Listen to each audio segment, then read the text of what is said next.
श्री हरि भक्तों को मेरा प्रणाम। जय श्री राम प्रेमी भक्तों, स्वागत है आपका हमारे चैनल आत्मा का सफर में। देखिए, 5 बातों पर विशेष चर्चा करेंगे और ऐसी चर्चा करेंगे कि आपके सारे मन के अंदर जो भी प्रश्न उठते हैं ब्रह्म मुहूर्त के बारे में, मैं बिल्कुल सटीक और क्लियर स्पष्ट भाषा में आपको चीज बता दूंगा ये क्या होता है। इसमें अधिकतर मेरे अनुभव है जो मैं आपको स्पष्ट रूप से बताऊंगा कि आखिरकार होता क्या है। पहले मैं आपको ये 5 बातें बता देता हूँ कि मैं 5 बातों पर किन किन पर चर्चा करने वाला हूँ कि ब्रह्म मुहूर्त में ध्यान के फायदे क्या है, ब्रह्म मुहूर्त में ध्यान कैसे करें, ब्रह्म मुहूर्त में ध्यान करने से क्या होता है, ब्रह्म मुहूर्त में उठने का क्या फल मिलता है और ब्रह्म मुहूर्त में कौन सा मंत्र बोलना चाहिए। ये 5 बातें हैं जो विशेषकर मैं आपसे बात करना चाह रहा हूँ। अब देखिए प्रेमी भक्तों, अब मैं जो आपको एक एक बात बताने जा रहा हूँ उसको आप गहन रूप से थोड़ा आत्म मंथन कीजिए, उसमें थोड़ा सा और सार निकालिए इन बातों का कि मैं आपको कहना क्या चाह रहा हूँ।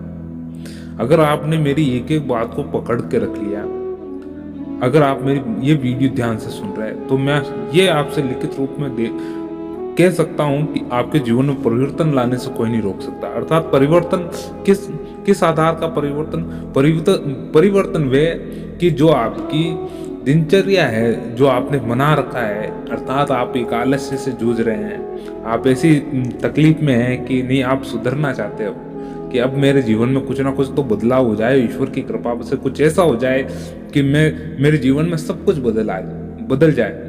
देखिए, कोई चमत्कार, कोई ऐसा आपको आशीर्वाद नहीं देगा, कोई संकल्प लेकर आपके ऊपर कोई पानी नहीं छिटकेगा ऐसा कि नहीं ये तुरंत चमत्कार होगा, ऐसा नहीं।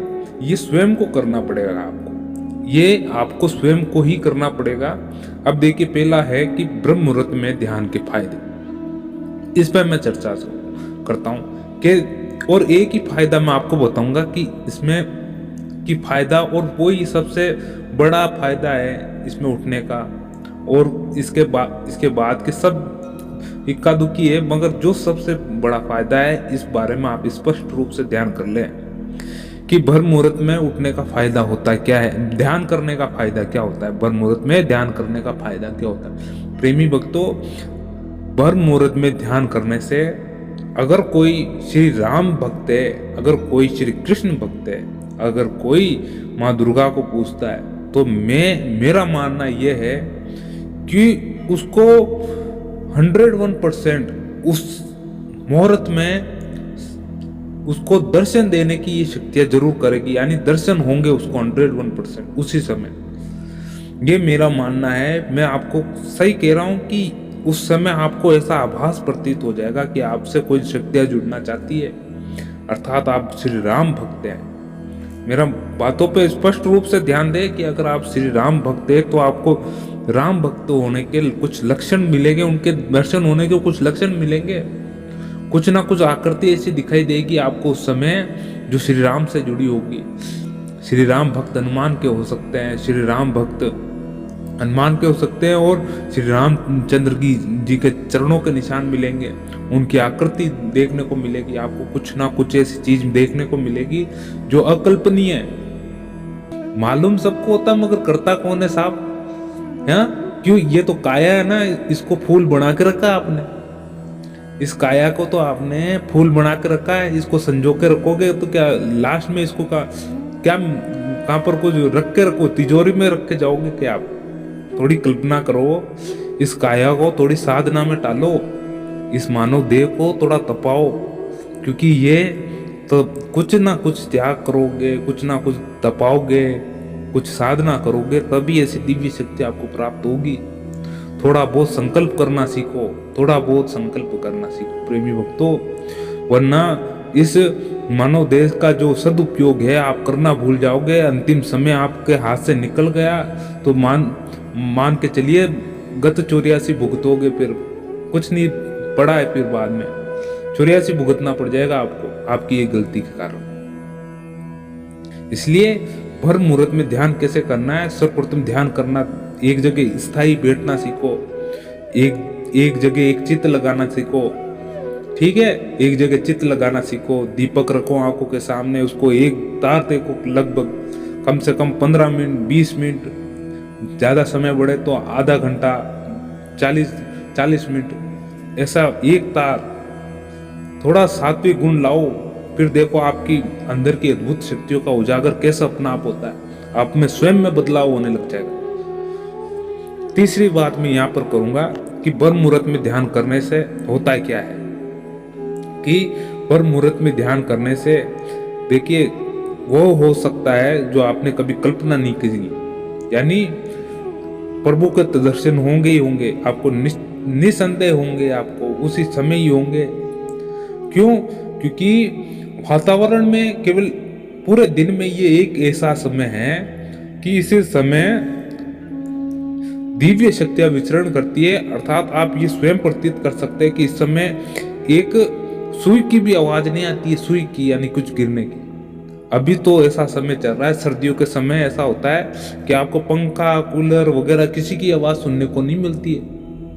अपने अंतर भीतर की आवाज आप स्पष्ट रूप से जान सकते हो, अपने अंतर के भीतर की आवाज। इसलिए प्रेमी भक्तों, इसका सदुपयोग करो, सदुपयोग हम आपको बार बार में समझाते हैं, सदुपयोग करो, क्योंकि एक बार समय निकल गया तो फिर आपके हाथ में रही क्या जाएगा, फिर क्या करोगा इस मानव देह का। मानव देह दी इसलिए कि इससे कुछ प्राप्त कर लो, कुछ ना कुछ प्राप्त कर लो। यानी क्या प्राप्त करना, आपको उस परम पिता परमेश्वर को प्राप्त करना है। आत्मा का भोजन परमात्मा है, परमात्मा पाना, वो तो भूखी बेटी है आत्मा, उसको क्या खिला रहा हो, पेट भरने से क्या होगा, आत्मा तो भूखी बेटी है। इस पे थोड़ा विचार करिए आप, तो आपके भीतर से कई सारे सवाल उठने लगे। चौथी में एक बात आपसे यहाँ कहना चाह रहा हूँ, बहुत ही स्पष्ट बात है कि ब्रह्म मुहूर्त में उठने का क्या, पहले ये मैंने बता दिया। अब मैं आपसे ये बात करने वाला हूँ कि ब्रह्म मुहूर्त में कौन सा मंत्र बोलना चाहिए। देखिए, ब्रह्म मुहूर्त में कौन सा मंत्र बोलना चाहिए, ये सबसे बढ़िया बात है कि आपको कि अभी इस चीज से अनुभव किया है कि आपको क्या करना चाहिए, ब्रह्म मुहूर्त में उठ के क्या करना चाहिए ना। तो आपको देखिए, सबसे पहले ब्रह्म मुहूर्त में उठे, देखिए आलस से त्याग करना तो पड़ेगा ही। देखिए, आपने ऐसी उम्र अर्जित कर ली है कि आप संभवतः हर प्रयास कर सकते हैं। कहने का मतलब ये है कि अगर आप किशोरावस्था में होते हैं, बच्चे होते हैं, तो आप उठने में थोड़ा टसकारते, आलस्य गहरे रखता आपको, नहीं थोड़ी देर और सो जाता हूँ। मगर आप वयस्क हो गए, आप में सोचने समझने की कल्पना आ गई है, आप आलस से त्याग कर सकते हैं, इतनी आप में शक्ति है, तो आप त्याग करें उस चीज का, क्योंकि आप समझदार हो गए, आप एक परिवार से जुड़ चुके हैं, आपके बीवी बच्चे हैं, सब कुछ है, आप पिता बन चुके हैं, माता बन चुके हैं। तो इस चीज की आप स्वयं कल्पना करें कि ये स्वयं मैं कर सकता हूँ या कर सकती हूँ। इसलिए उठकर ब्रह्म मुहूर्त में आप अपनी श्वासों पर ध्यान दीजिए। सर्वप्रथम ये मंत्र है, एक तरह से स्वयं श्वासों पर ध्यान दीजिए। सर्वप्रथम अपनी सांसों पर ही ध्यान दीजिए। सांसों जा रही है और जा रही है, आ रही है और जा रही है। फिर क्या होगा, इसके पश्चात आपको स्वयं को पता चलने लगेगा कि सांसों की कुछ एक आवाज आती है।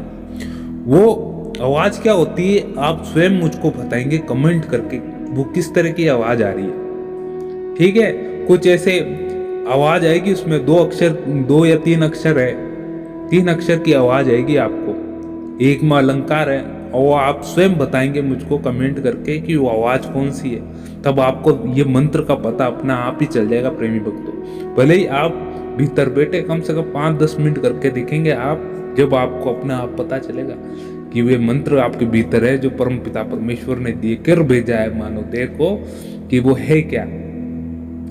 प्रेमी भक्तों, ब्रह्म मुहूर्त का ध्यान, ब्रह्म मुहूर्त में ध्यान, ये चीजें आपको बहुत ही खुशहाल कर देगी।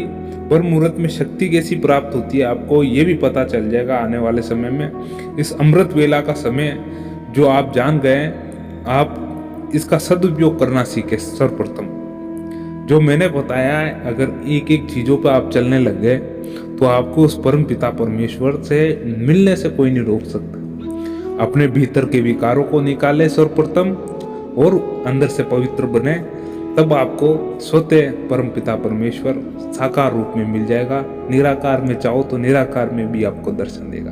प्रेमी भक्तों, आपको ये वीडियो कैसा लगा जरूर हमें कमेंट करके बताएं, और अगर वीडियो आपको अच्छा लगा हो तो लाइक कीजिए। तो मिलते हैं अगले वीडियो में। जय श्री राम, जय श्री हरि, श्री राधे।